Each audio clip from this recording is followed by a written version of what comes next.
Top quality और consistent performance के लिए सिर्फ सिल्वर पंप नाम याद रखना। બાદ વરસાદી માહોલ જામ્યો છે। હવામાન વિભાગે વડોદરા શહેરમાં ઓરેન્જ એલર્ટ આપ્યું છે।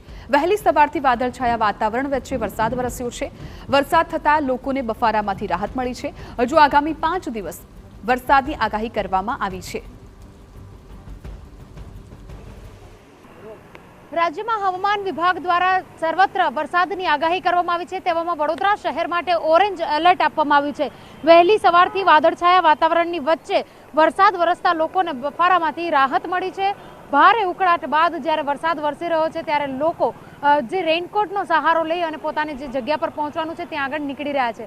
ઉલ્લેખનીય છે કે હવામાન વિભાગ દ્વારા હજુ પણ આગામી 5 દિવસ સર્વત્ર વરસાદની આગાહી કરવામાં આવી છે। ત્યારે વડોદરા શહેરમાં અત્યાર સુધી લગભગ ટોટલ 10 ઇંચ જેટલો વરસાદ વરસ્યો છે। હવે ઓરેન્જ એલર્ટ આપવામાં આવ્યું છે ત્યારે પાલિકાની ટીમો દ્વારા પણ તૈયારીઓ કરવામાં આવી છે। કેમેરા પર્સન રોહિત ગોયલ સાથે અંજલિ ઓઝા, TV9 વડોદરા। એક